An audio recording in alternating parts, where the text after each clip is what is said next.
What an exciting day. Your book is out. I know, it's so exciting. I can't believe I've waited so long for this. Yeah, I mean, this book comes out this morning. Today. It's available everywhere. And this isn't your first book, but it's been a while. Yes, it's been a while. I had 2 children since my last book, so that took up quite a bit of time. Why now?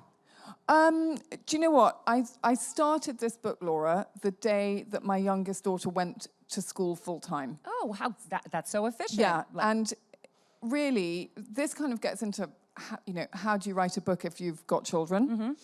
The answer is, unless you're a genius, you can't really while they're still at home. So while my youngest one was still at home as a toddler, I could write for American Vogue. I could do things that required a shorter attention span, but the concentration for a book, I just didn't feel like I could do it until I had a block of a few hours when both my children were at school. So that was why it was now, precisely. But, I've been dying to write another book for 10 years. Yeah, and then now you have, and it's out in the world. Because today is the first day people can get it, the majority of our viewers haven't gotten a chance to read it yet. Right. I got a chance to read it, and I did it basically in one setting. It's exactly what you want from a mystery, is to just keep turning the pages to find out what happens. I want to talk about your 2 main characters because I really saw them, knowing what I know about you and your history, as your alter egos. There's an English girl from the countryside, and there's a very fashionable New York sort of, would you call her a socialite? Sort of sassy. She's only 18, so maybe she's not a socialite, but she's a trendy New York girl. Yeah. She's a trendy New York girl. With heading to be a socialite, maybe. You said she's got all of Bergdorf's in her closet. Bloomingdale's she's got. Oh, Bloomingdale's. She's Bloomingdale's. Right, Bergdorf was your previous novel. Because I was thinking, if you were an 18-year-old New York girl... This is in 1985, in 1980s, I think Bloomingdale's is more true to the character than Bergdorf. Bergdorf is a bit older. That's something I never would have known. That's really cool.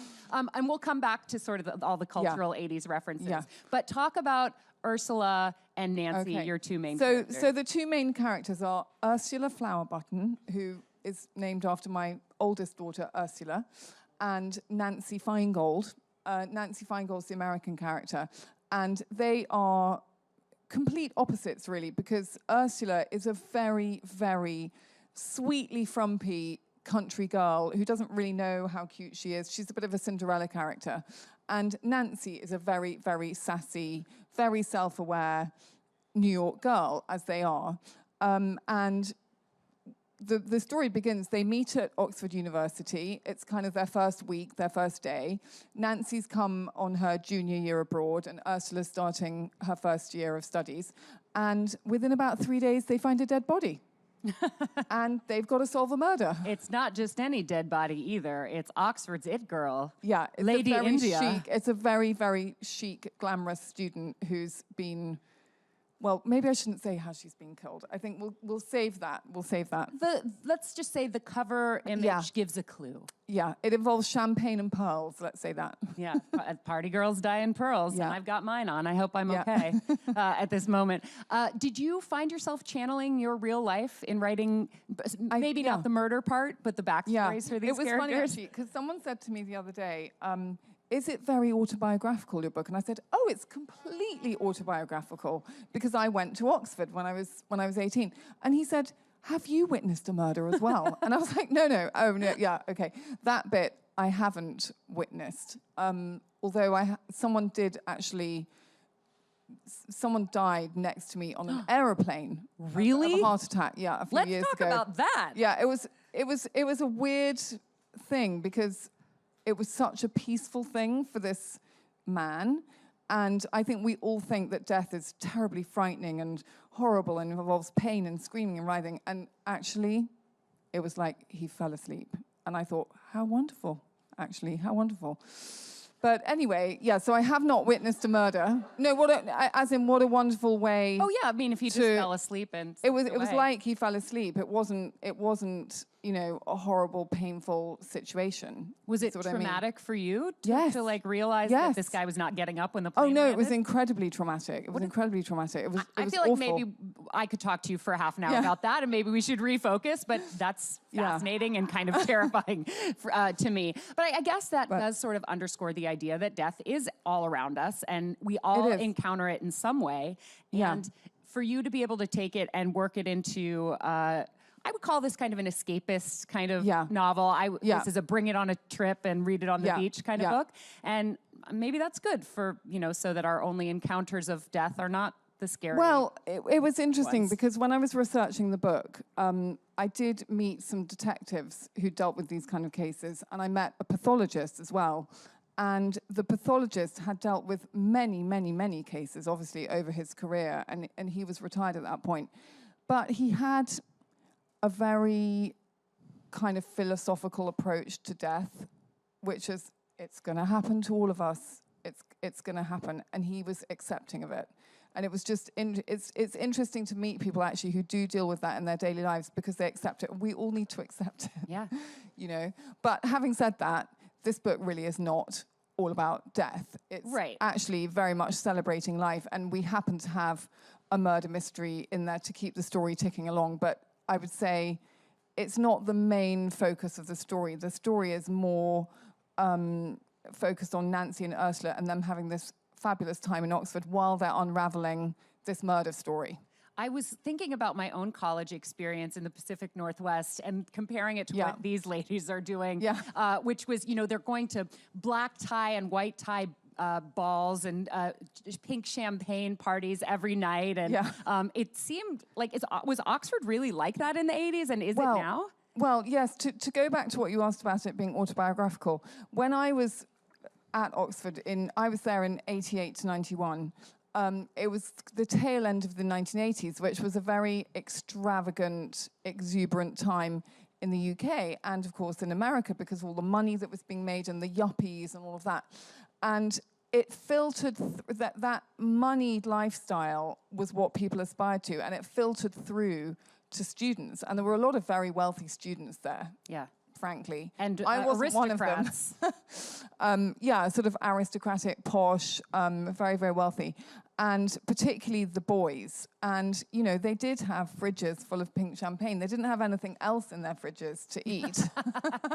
And it was very trendy to throw kind of glamorous parties and invite everyone to wear black tie or white tie. Even, honestly, if it was 7 o'clock in the evening on a Tuesday, it was all ball gowns and things. And actually, there's a funny line in the book where Ursula gets invited to all these parties, and she doesn't know who's invited her to the parties. And someone says to her, I told you you'd be in a ball gown every night of the week. Because that was how it was at the time.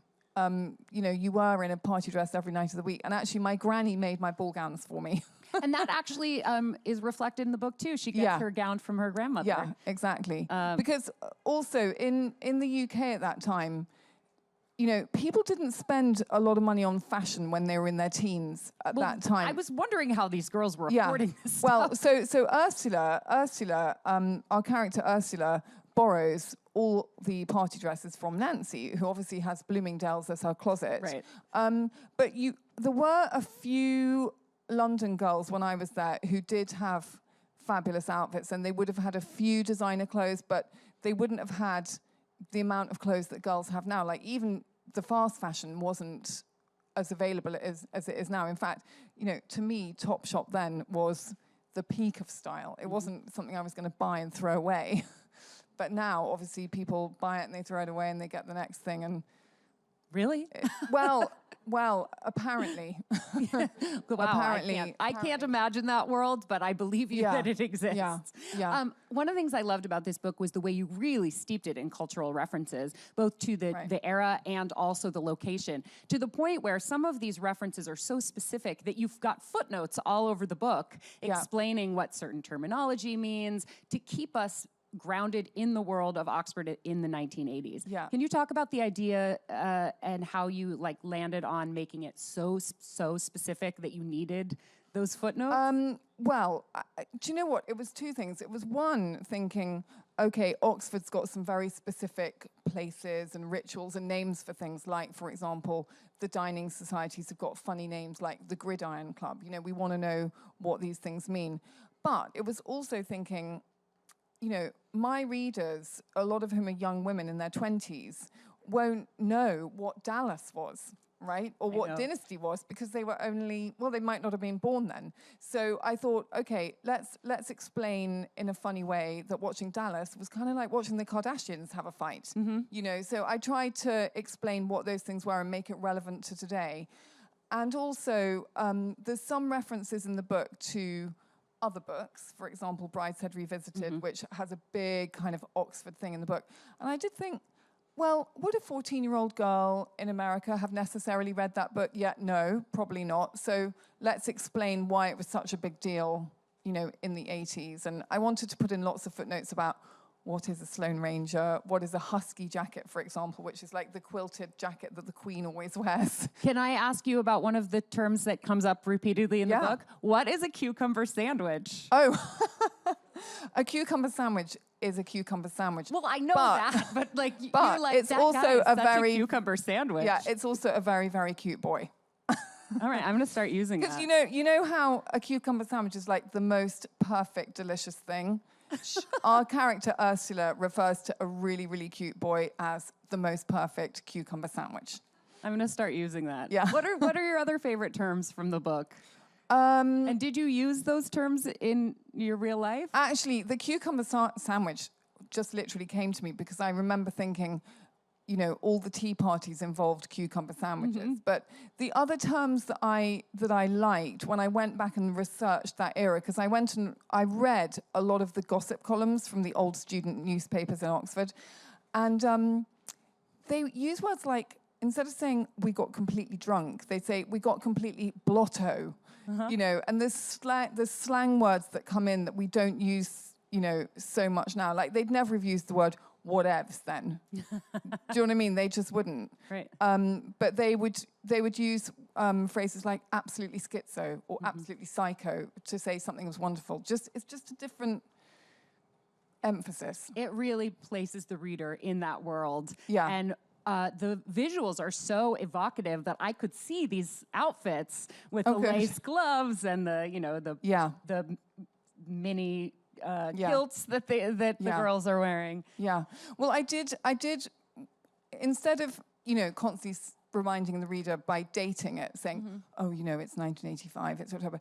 I thought, why don't I date it with the fashion? And really, if someone's wearing kind of glittery blue eyeshadow and very, very purple lipstick and blue mascara, you kind of know you're in 1985. Either you don't that or have you're to in say 2017. Or you're, I feel like so many of those things are coming back. But that's the funny thing is when I was writing it, and I was writing about particularly the clothes and the sparkly boob tubes and the really tight trousers and things which look like leggings, frankly, I did think, actually, those 80s clothes, which are all coming back, are more modern than I thought they were. Because at first I thought, oh, they're all out of date, they're all old-fashioned. But actually, when you really look back at them and really examine them, they were very modern in many ways. I wish I had access to that closet, to Nancy's closet now, because everything's so back in style. I also thought it was interesting that setting this in the 80s took away the need for things like, they did a DNA test and they figured out who the murderer was. You know, it's much harder to have a murder mystery set in current times. You were able to remove the technological... That was one of the things that I was really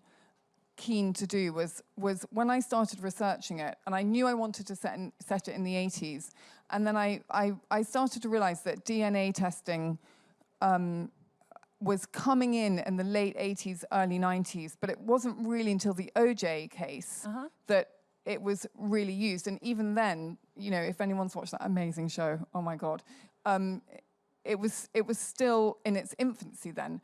But I think that people who might watch CSI and, you know, procedural dramas wouldn't know that DNA is only a very recent thing, really. So I wanted to set the book early enough before DNA, where the reader wasn't going to go, why don't they just do a DNA test? You know, and I wanted to take out all of that technical stuff, and I wanted it to be more like an Agatha Christie, where you piece the clues together from human behavior, not from like a test in a lab. And it was funny when I spoke to this pathologist about an autopsy in the 80s, because you know, if you watch CSI and you see the autopsy on TV, which of course I love all those shows, they're all behind glass screens, they've all got masks on, gloves. It's highly sterile because if you contaminate a DNA sample, that's the end of the evidence. But because there was no DNA in the 80s, apparently you could wander in and out of an autopsy pretty much freely. There was no glass doors. Everyone came in and out, had a look, The details came back. It you was really included, interesting. the details that you included about the autopsy process, I could tell you got from someone, like you'd really done your research. From him. The from him. freakiest part was that apparently in order to get perfect fingerprints, they would chop off the hands of the dead person and then fingerprint them. I did find out some really gory details. But the thing was, they would do that because it's so difficult to get the prints off a dead body because you've got to turn the dead body over to do it.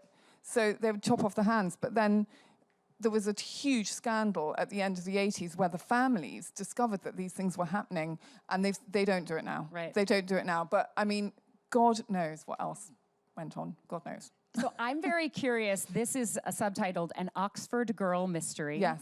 This is the first, I understand, in a new series. It is, What's the future for the Oxford girls? Well, they've only been at Oxford for a week. I can't believe that. So much has already happened to them. So much has happened. So they've got 3 years. So my plan is that I will definitely write a minimum of 3 of these books because I don't think that anything less than 3 is a series. And I love series for me as a reader. I love seeing characters come back. I love seeing places come back. It's just a very nice feeling for a reader, and I'm obsessed with my readers and how they experience the book and all of that. And so they will have another case, and it will be the next term. Okay. And they will have one case in each term, but obviously they've got 9 terms. Does this mean that Nancy is not going back to New York at the end of her junior year abroad? Well, I did base her a lot on a junior year abroad student who had come for a year and then extended. So, because I think it's very difficult, you know, like for anyone, you go to this place for a year and you kind of make all your friends and stuff and you want to stay. And you can I think it's quite difficult to stay, but I think if you work it out, you can. Yeah. I can't wait to see what they do next. Yeah, and I think I think her cousin might come over. Oh. Who's really annoying. Have you started because writing she's so the pretty. second book? I've written lots and lots of notes for the second book, and I'm writing down lots of inspiration. I have got an idea for the plot, which involves a dead goldfish. They're solving the murder of a goldfish? No. It's a dead girl, but the big clue is a dead goldfish. But the main thing about the next book is that my second daughter, Tess, has to have a character named I was wondering, after her. because you have a daughter named Ursula, and the lead in this book is Ursula. I wondered whether Tess was jealous. Tess never gets jealous of anything, but she does want to be in the next book. She does. So I've promised her she can. So I'm working on... Just don't make her that annoying character. You give her a good one. Exactly. All the characters in this book have funny nicknames. That's a real thing in the UK, right? Like Nancy's nickname is Lawnmower, and they've all got funny... Yeah, well, my name's a nickname. That's I'm not called Plum. Victoria, right? Victoria, yeah. So it's, I think, as I say in the book, lots of them have silly nicknames like Ding Dong and Juby and Bunter and Teddy. And it was just something that I thought would really amuse the readers to see all of these kind of English nicknames that people call each other. But it's very much a kind of posh thing to have a really beautiful name like Arabella and then have everyone call you Ding Dong. Which is not very beautiful. One of the women's name, one of the college girls, they call her Moo, like the sound a cow makes. Moo, exactly. And her real name is Felicia Evenlode Sackville. Way too long. Moo is much easier. It is. Yeah. We're going to take a couple of questions from the audience in just a minute, but first, I just want to ask you about your background in the fashion industry. Yeah. You've been involved with Vogue for many years. You were a fashion model. You and your sister in the 80s were like the it girls. Are you still involved in that world at all beyond your work for Vogue? Well, yeah, I work for Vogue as a contributing editor, so I write about fashion and style for them. But the only magazine I work for is Vogue. But just being part of Vogue does mean that you're very involved in the fashion world because, you know, you're always looking for new designers, always looking for new actors, actresses. You know, I'm just someone who, I'm just very drawn to that world and finding out new people to put in the magazine and things. So I'm always thinking about it. I mean, in New York, you know, I'll get here and I haven't been here for 6 months and I'm always thinking, oh, there's a new shop we could feature, or there's a new person we could feature, or, you know, so I am very involved. And like tonight, you know, for the launch party, Zach Posen's doing the party for me because we're really old friends. And yeah, so I'm very involved in fashion, yeah. Front row at Fashion Week all over the world, that kind of stuff? Well, I do go to lots of fashion shows, but I don't go to every fashion show now. Like, I don't go to all the fashion weeks. I would be more likely to go to fashion show if I'm doing a particular story. So last summer, I went to the Paris Couture, which was a massive treat, with Lupita Nyong'o, who's such an incredible actress. I loved her Vogue cover, by the way. Oh, God, it was amazing. I think she's had 3 covers now. She's definitely had 2. So, you know, if I go to the shows with Vogue, it's probably to do a story with someone, not just to sit there and watch the clothes. I'm probably watching the clothes and I'm taking someone. Yeah. Who's your favorite designer? Oh, gosh, that's such a difficult question. I mean, probably my favorite designer, and he's not around anymore, was Alexander McQueen, who was a great, great friend of mine. I heard you were one of his muses. Yeah, and he designed my wedding dress, which was amazing. I think he's one of the most talented in my generation. I love Zach Posen. I love Burberry. I love Chanel. You know, all the big names. But then I do, like we were talking earlier, I actually love shopping in thrift shops and flea markets and finding kind of, you know, fun treasures that are $20. Yeah, me too. It's more fun. That's more where fun, we actually. cross over. Yeah. Let's go to the audience for some questions. Okay. Hi. Very nice to meet you. My question kind of goes off of the DNA that you were talking about. Yeah. Do you find it easier to write setting in that time that everything has already happened rather than like today where things happen so quickly? Do you mean everything's already happened in the... History-wise. So trends and fads and everything. Sorry, say that again? I don't quite understand the question. Did you find it easier to write in 1985 where all the trends, fads, everything already happened, whereas today, you know, if you write about the iPhone 7, by the time it's published, it'll be the iPhone 9. That's a really good question. Well, I suppose writing about something that's now historical is easier in some ways because, as you say, it's not going to change again. So you don't have to think, oh, if I say she's wearing a pink dress, then the trend will change tomorrow because it's already in the past. So that was easier in a way. But the compromise is that obviously you've got to do all the research and you've got to try and put yourself back in that time and remember what it was like or meet people who knew what it was like. Whereas when I'm writing Vogue, which I'm writing about today, and I'm dealing with the fact that everything's going to change tomorrow, I actually love writing about the fast-paced fashion, and it doesn't bother me that, you know, for example, if Lupita wore Martin Margiela on the cover last year, that won't be the it dress this time, because fashion's all about the next thing anyway. You know, it's all about the iPhone 7 becoming the iPhone 8, and we write one thing and we really don't look back too much in fashion. So in a way, it's 2 separate sides of my personality. I love the historical, but I love the new as well. Thanks. Do we have another question? Hi. Hello. I love hearing you talk about that old Oxford stuff and Oh, all thank that you. nicknames and all that English stuff. Yeah. Since I've lived here, I've become more of an Anglophile than I was over Right. there. I was curious, because you're writing about something that's so English. It's sort of like, do you think there's such a divide between England and America. I'm seeing it more and more the longer I'm here. Do you think they get it? Do you think they understand it? I mean, what do you see? The thing is that I actually, having lived here for a long time, I just think all people are the same, really. You know, English girls, American girls, they all love the same things. They love to be entertained, right? I haven't made the book so unattainably precise that people in different countries wouldn't understand it. And also because I've got this American character, she's really the window onto the Oxford scene, and she's the way in for any readers who, you know, haven't been there, which, let's face it, is most of the readers. you know. I mean, it's like Harry Potter. Do you know what I mean? It's you've got to have a character who's a window onto that world. It doesn't matter whether they live on the moon or in Oxford or in London or in New York. There's always some way in.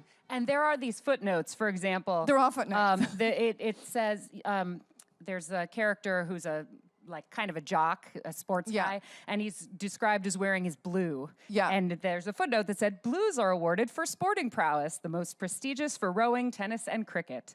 And, you know, so I feel like I kind of got a cultural lesson in addition to the storytelling that's going on, and that really helps in that regard. Yeah. One more question?